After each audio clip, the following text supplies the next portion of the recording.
നമസ്കാരം, ഡോക്ടർ ലൈവിലേക്ക് സ്വാഗതം. നമ്മുടെ ഹൃദയത്തിൻ്റെ പ്രവർത്തനത്തെ തകരാറിലാക്കുന്ന നിരവധി അസുഖങ്ങളുണ്ട്. ഹൃദ്രോഗങ്ങളിൽ നാം ഏറ്റവും ഭയക്കുന്നത് ഹൃദയാഘാതത്തെ തന്നെയാണ്. ഹൃദയ ധമനികളിലുള്ള തടസ്സം നീക്കുന്നതിന് ഇന്ന് പലതരത്തിലുള്ള ചികിത്സകൾ നിലവിലുണ്ട്. ഇതിൽ ഏറ്റവും പ്രധാനം തന്നെയാണ് ബൈപ്പാസ് ശസ്ത്രക്രിയ.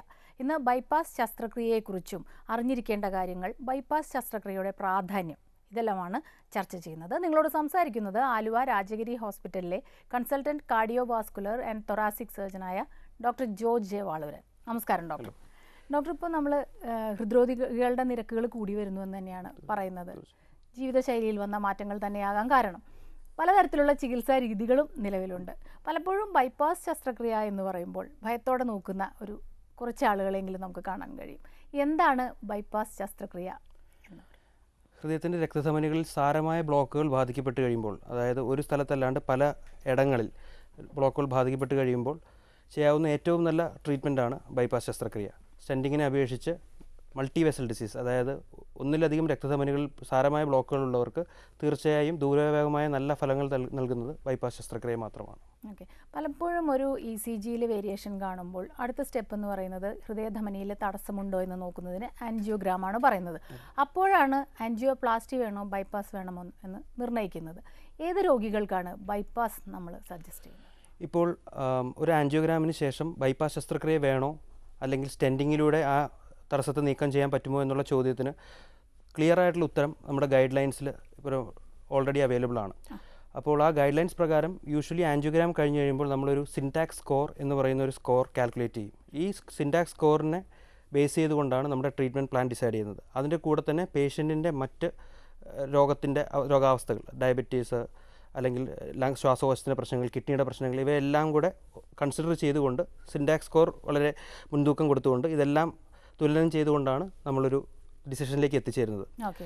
അതിൽ സർജിക്കൽ റിസ്ക് നന്നായിട്ടുള്ള ആളുകളിൽ, സിൻടാക്സ് സ്കോർ അധികമായിട്ടുള്ള സർജിക്കൽ റിസ്ക് നന്നായിട്ടുള്ള ആളുകൾ തീർച്ചയായും ബൈപ്പാസ് ശസ്ത്രക്രിയ വളരെ നല്ല ഫലം, അതും ഒത്തിരി വർഷം നീണ്ടു നിൽക്കുന്ന ഫലം രോഗിക്ക് നൽകുന്നതായിരിക്കും. ഡോക്ടർ, ഇപ്പോൾ ഈ തടസ്സം നമ്മൾ നിലനിർത്തിക്കൊണ്ട് തന്നെയാണല്ലോ സ്റ്റെൻഡ് ഇടുന്നത്, മറ്റൊരു വഴി ഉണ്ടാക്കി കൊടുക്കുന്നു, അല്ലെങ്കിൽ അത്തരത്തിലുള്ളൊരു ഇതാണ്. ബൈപ്പാസ് ശസ്ത്രക്രിയയിൽ ഈ തടസ്സം നമ്മൾ നീക്കം ചെയ്യുകയാണോ ചെയ്യുന്നത്? ബൈപ്പാസ് ശസ്ത്രക്രിയയിൽ തടസ്സങ്ങൾ അവിടെ വെക്കുകയും നമ്മൾക്കൊരു റോഡിൽ ബ്ലോക്ക് വരുമ്പോൾ നമ്മളൊരു ചെറിയ റോഡിലൂടെ ആ ബ്ലോക്കിനെ മറികടന്ന് പോകുന്നത് പോലെ ഒരു ബ്ലോക്കുള്ള രക്തധമനിയെ കവച്ചു വെച്ചുകൊണ്ട് ശുദ്ധരക്തം എത്തുന്ന നല്ലൊരു രക്തധമനിയെ അവിടെ തുന്നിപ്പിടിപ്പിക്കുകയാണ് ചെയ്യുന്നത്. അതുകൊണ്ട് തന്നെയാണ് ബൈപ്പാസ് എന്നുള്ള പേര് വരുന്നത്. തീർച്ചയായും ബൈപ്പാസ് എന്നുള്ള പേര് അങ്ങനെയാണ് വരുന്നത്. അപ്പം നമ്മൾ നോക്കുകയാണെങ്കിൽ ഹൃദയത്തിലേക്ക് കൂടുതൽ രക്തം എത്തിക്കുന്ന ഒരു പ്രക്രിയയാണ്. സാധാരണ അതിൻ്റെ രക്തധമനിയെ അല്ലാണ്ട് പുതുതായിട്ട് രക്തധമനി വിളിച്ചുകൊണ്ട് കൂടുതൽ രക്തം ഹൃദയത്തിലേക്ക് എത്തിക്കുന്ന ഒരു പ്രക്രിയയാണ്. ഡോക്ടർ, നമ്മുടെ ഒരു കോളർ വെയിറ്റ് ചെയ്യുന്നുണ്ട്. ഹലോ. ഹലോ, നമസ്കാരം. ഡോക്ടറോട് സംസാരിച്ചോളൂ. ഞാൻ വിളിക്കുന്നത്. എന്താ സംശയം? ചോദിച്ചോളൂ. എന്റെ ഉമ്മാക്ക് പ്രശ്നമാണെന്ന് പറഞ്ഞിട്ട് ഇവിടെ ചികിത്സയിലാണ്. അപ്പോ ബൈപ്പാസ് ആൻജിയോഗ്രാം ചെയ്തിട്ടില്ല, TMT ഒക്കെ ആണ് ചെയ്തിട്ടുള്ളത്. അപ്പോ TMTയിൽ ചെറിയ പ്രശ്നം ഉണ്ടെന്നാണ് പറഞ്ഞത്. ഉമ്മക്ക് എത്ര വയസ്സുണ്ട്? ഉമ്മക്ക് 68 വയസ്സ്.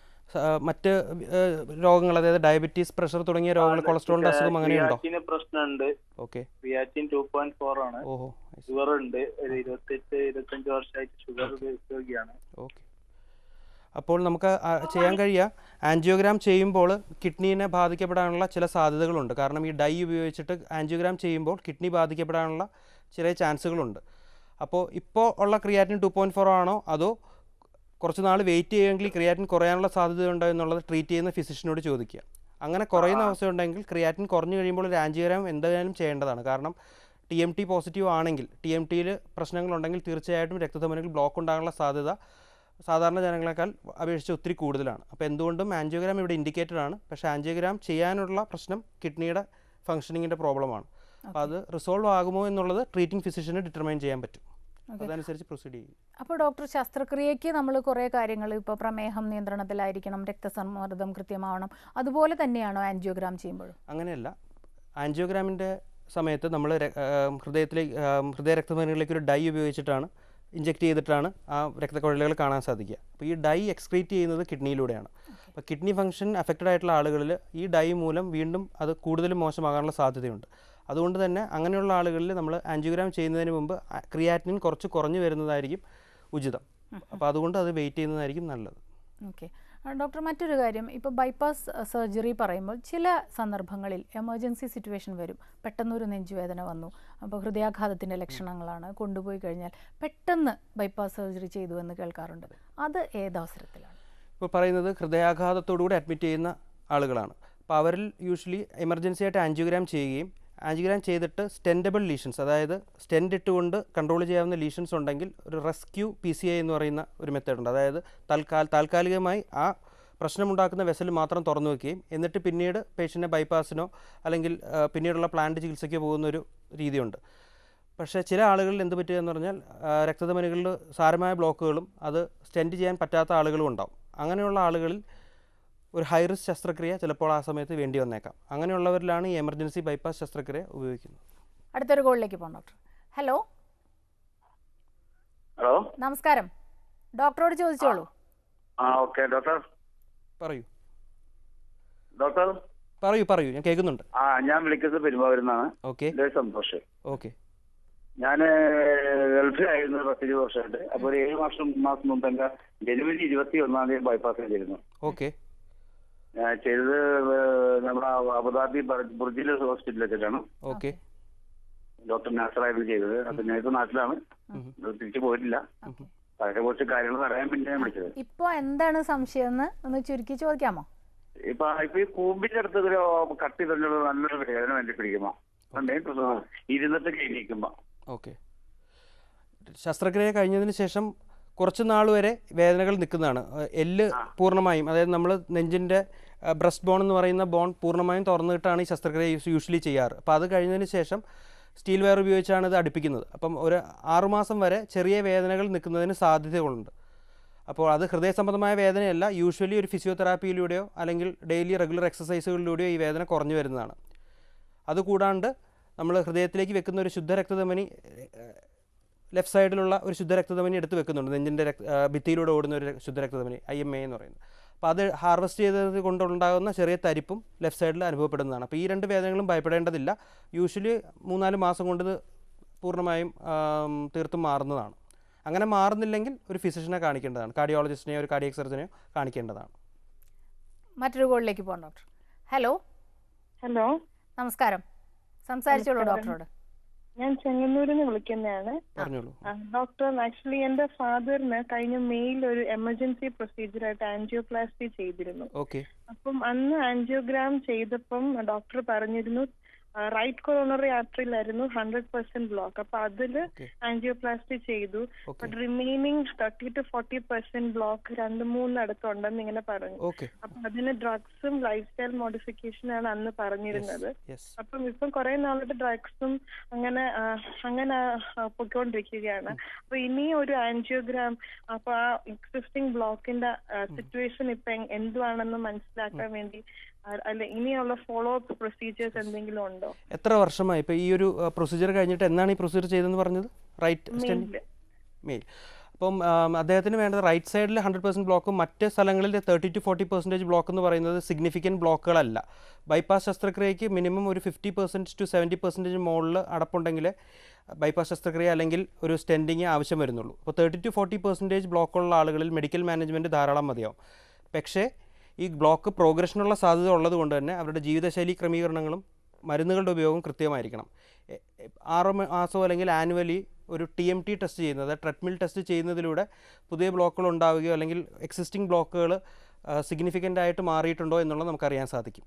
ഓക്കെ ഡോക്ടർ, പലപ്പോഴും ഈ ബ്ലോക്കിൻ്റെ അവസ്ഥ പറയുമ്പോൾ ഇപ്പോൾ പറഞ്ഞില്ലേ 30% 40%.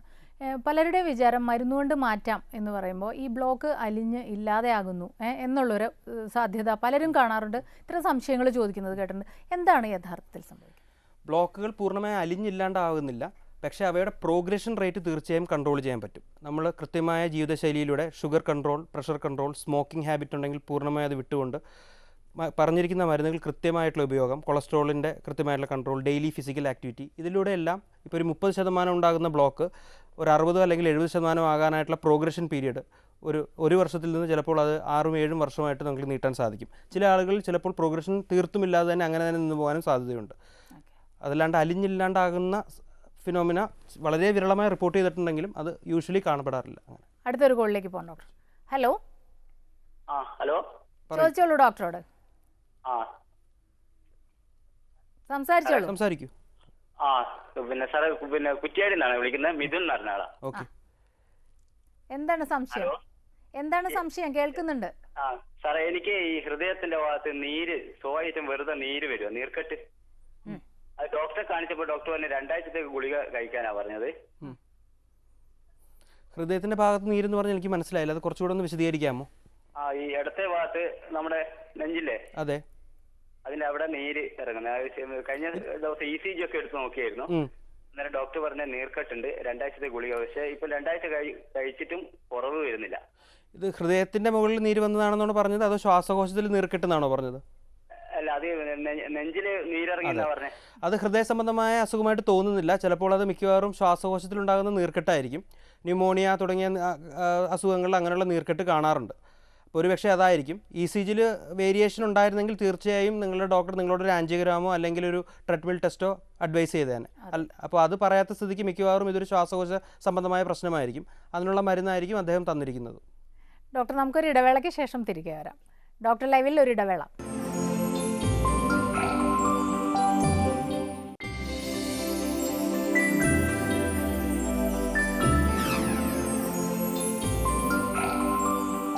ഡോക്ടറിലെ തുടരുന്നു. ഡോക്ടർ നമ്മുടെ ഒരു കോളർ വെയിറ്റ് ചെയ്യുന്നുണ്ട്. ഹലോ, ഹലോ, നമസ്കാരം. ഡോക്ടറോട് സംസാരിച്ചോളൂ. ഹലോ, പറഞ്ഞോളൂ. സാർ, ഇത് പാലക്കാട് നിന്നാണേ. ഓക്കെ. ഞാൻ എനിക്ക് ഹാർട്ടിലേക്ക് രക്തം പമ്പ് ചെയ്യണ പൈപ്പ് പൊട്ടിയിട്ട് ഓപ്പറേഷൻ കഴിഞ്ഞിട്ടുണ്ട്. കോയമ്പത്തൂരിൽ നിന്നാണ് കഴിഞ്ഞിരിക്കുന്നത്. ഇപ്പൊ സ്റ്റെപ്പുകൾ കയറുമ്പോഴും കുറച്ചിങ്ങനെ കൈ ഉയർത്തിയിട്ട് അങ്ങനെ ഉള്ള ഇതൊക്കെ ചെയ്യുമ്പോ വേദനിക്കാണെന്നാ പറയുന്നത്. അത് എന്തിന്റെന്നുള്ള പറയാൻ പറ്റുമോ? രക്തം പമ്പ് ചെയ്യുന്ന പൈപ്പ് പൊട്ടിയെന്ന് ഉദ്ദേശിക്കുന്നത് ഹൃദയത്തിൽ നിന്ന് പുറത്തേക്ക് കൊണ്ടുവരുന്ന രക്തധമനി പൊട്ടിയെന്നാണോ, അതോ ഹൃദയത്തിന് ബ്ലഡ് സപ്ലൈ ചെയ്യുന്ന രക്തധമനി പൊട്ടിയെന്നാണോ ഉദ്ദേശിച്ചത്? അയോട്ടയിൽ എന്തെങ്കിലും പ്രശ്നം ഉണ്ടായെന്നാണോ പറഞ്ഞത് എന്നോട്? ഹാർട്ടിലേക്ക് രക്തം പമ്പ് ചെയ്യുന്നുണ്ടായിരുന്നില്ല, എന്നിട്ട് അത് പുറത്ത് പോകുന്നുണ്ട്, പിന്നെ അത് നേരിട്ട് കണക്ട് ചെയ്തു. ഓക്കെ.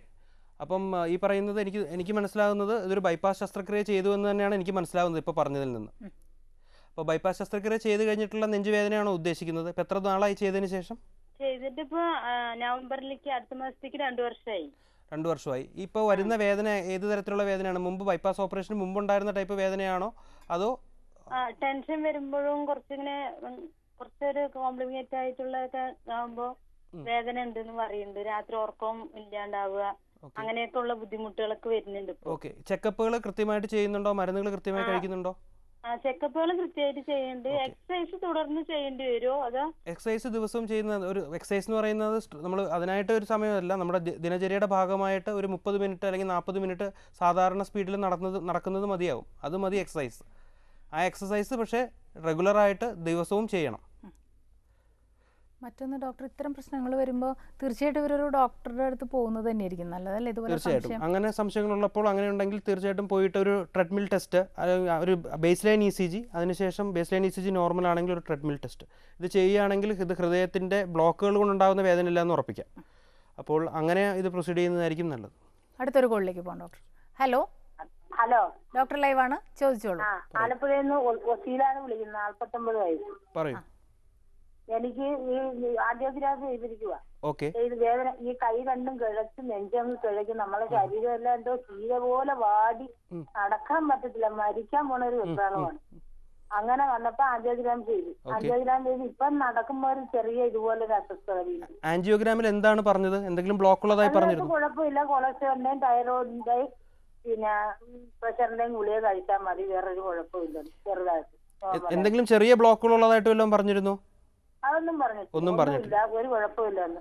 ഓക്കെ. അപ്പൊ അങ്ങനെയാണെങ്കിൽ ഇത് ഹൃദയ സംബന്ധമായ വേദന ആയിരിക്കില്ല, മറ്റ് ജനറലൈസ്ഡ് ആയിട്ടുള്ള ബോഡി പെയിൻ അങ്ങനെയുള്ള ഒരു ഇതായിരിക്കും. ഭയങ്കര കൈ 2 കൈയും കിഴക്കും നമ്മളെ മാറ്റിൽ രാവിലെ നടക്കുമ്പോഴേ. ഓക്കെ. ഹലോ, കേൾക്കുന്നുണ്ട്. അപ്പൊ അങ്ങനെയാണെങ്കിൽ ഒരു ഓർത്തോ ഡോക്ടറെയോ അല്ലെങ്കിൽ ഒരു ന്യൂറോളജിസ്റ്റിനെയോ കണ്ടിട്ട് കഴുത്തിന്റെ ഞരമ്പുകൾക്ക് എന്തെങ്കിലും ബുദ്ധിമുട്ടുണ്ടോ, സ്പോണ്ടിലൈറ്റിസ് അങ്ങനെയുള്ള എന്തെങ്കിലും രോഗങ്ങളുണ്ടോ എന്ന് ചെക്ക് ചെയ്യുന്നത് ഉചിതമായിരിക്കും. കാരണം ഇത് ഹൃദയ സംബന്ധമായ സിംറ്റംസ് ആയിട്ട് തോന്നുന്നില്ല. ഡോക്ടർ, പലപ്പോഴും ഈ ആൻജിയോഗ്രാമിന് ശേഷം ചിലർക്ക് പ്ലാസ്റ്റി പറയും, ചിലർക്ക് ബൈപ്പാസ് പറയും. പക്ഷെ പലപ്പോഴും ഈ ബൈപ്പാസ് പറയുന്നവർ എനിക്ക് ആൻജിയോപ്ലാസ്റ്റി ചെയ്താൽ പോരെ. അതിൻ്റെ ഒരു കാരണം പറയുന്നത് പെട്ടെന്ന് ഹോസ്പിറ്റലിൽ നിന്ന് തിരിച്ചു പോകാം, വേദന കുറവായിരിക്കും എന്നുള്ളൊരു ധാരണ. ഇങ്ങനെ ഒരുപാട് തെറ്റിദ്ധാരണകളും ഉണ്ടെന്ന് എനിക്ക് തോന്നുന്നു. ഡോക്ടർ ഇതിനെക്കുറിച്ചൊന്ന് പറയാം. ആൻജിയോപ്ലാസ്റ്റിയും ശസ്ത്രക്രിയയും ബൈപ്പാസ് ശസ്ത്രക്രിയയും തമ്മിലുള്ള ക്ലിയർ ആയിട്ടുള്ള ഒരു ഡിസ്റ്റിങ്ഷൻ ഉണ്ട്. ഇപ്പം ലോകത്തിൽ കഴിഞ്ഞിരിക്കുന്ന 2 മേജർ ട്രയലുകൾ, സിൻഡാക്സ്, ഫ്രീഡം, ഇങ്ങനെയുള്ള 2 ട്രയലുകളിലും മൾട്ടി വെസൽ ഡിസീസ്, അതായത് ഒന്നിൽ കൂടുതൽ ബ്ലോക്കുകൾ ഹൃദയത്തിൻ്റെ രക്തധമനികളിലുള്ള ആളുകളിൽ ശസ്ത്രക്രിയ സ്റ്റെൻറ്റിങ്ങിനേക്കാളും നല്ല ഫലങ്ങൾ നൽകുന്നതെന്ന് സംശയാതീതമായി തെളിയിക്കപ്പെട്ടിട്ടുള്ളതാണ്. അപ്പോൾ ഈ സിൻഡാക്സ് സ്കോർ കാൽക്കുലേറ്റ് ചെയ്ത ഒരു കാർഡിയോളജിസ്റ്റോ കാർഡിയക് സർജനോ ആ രോഗിയുടെ മറ്റ് പ്രൊഫൈൽ നോക്കിക്കൊണ്ട് അതിലേത് രീതിയിലുള്ള ചികിത്സയാണ് ഭേദം എന്നുള്ളത് അവർക്ക് തീരുമാനിക്കാൻ സാധിക്കും. അങ്ങനെയാണ് ആൻജിയോപ്ലാസ്റ്റി വേണോ ബൈപ്പാസ് വേണോ എന്നുള്ളതിലേക്ക് പോകുന്നത് അല്ലേ? അടുത്തൊരു കോളിലേക്ക് പോകണം ഡോക്ടർ. ഹലോ, നമസ്കാരം സർ. നമസ്കാരം, ചോദിച്ചോളൂ ഡോക്ടറോട്. മലപ്പുറം ജില്ലയിൽ പെരുന്തോണ ഭാഗത്ത് നിന്ന് മരക്കാറ വിളിക്കുന്നത്. ഇടനെഞ്ചിന്റെ ബ്രസ്റ്റിന് 1 ഇഞ്ച് താഴെയായിട്ട് ഒരു പെയിൻ കാണുന്നുണ്ട്. ഇത് എന്ത് ചെയ്യുമ്പോഴാണ് ഈ പെയിൻ വരുന്നത്? നടക്കുമ്പോഴോ എന്തെങ്കിലും ആയാസപ്പെട്ട് ചെയ്യുമ്പോഴാണോ ഈ പെയിൻ വരുന്നത്?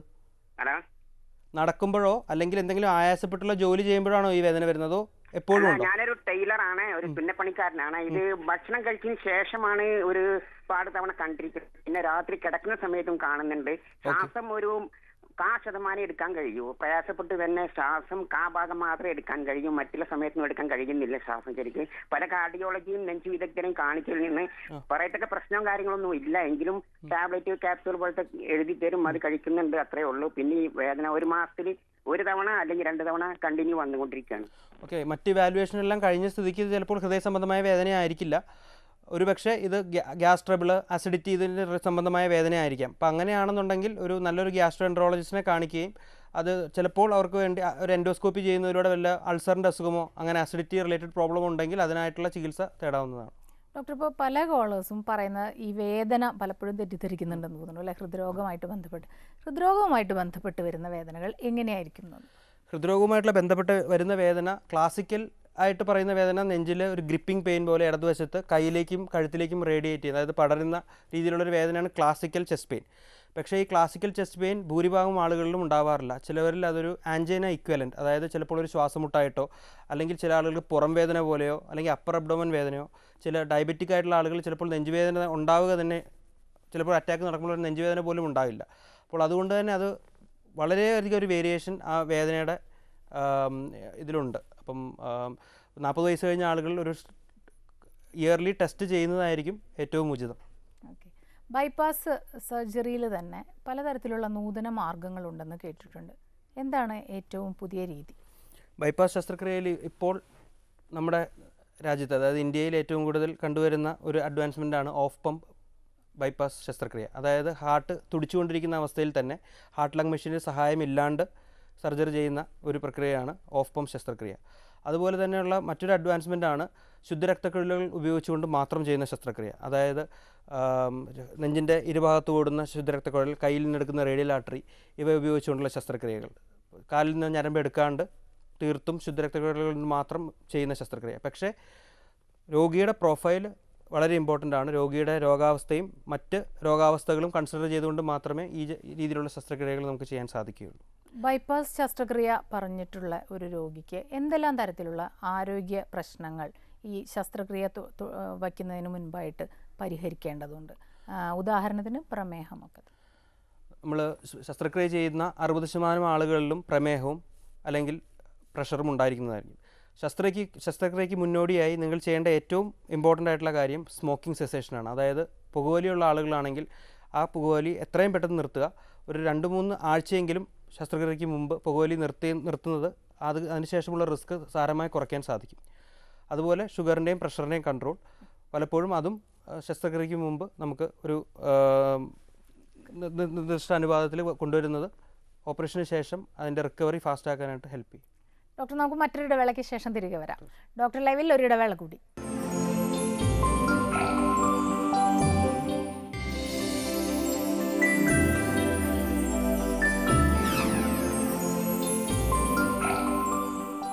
ഡോക്ടർ ലൈവ് തുടരുന്നു. ഒരു കോളർ വെയിറ്റ് ചെയ്യുന്നുണ്ട്. Doctor, hello.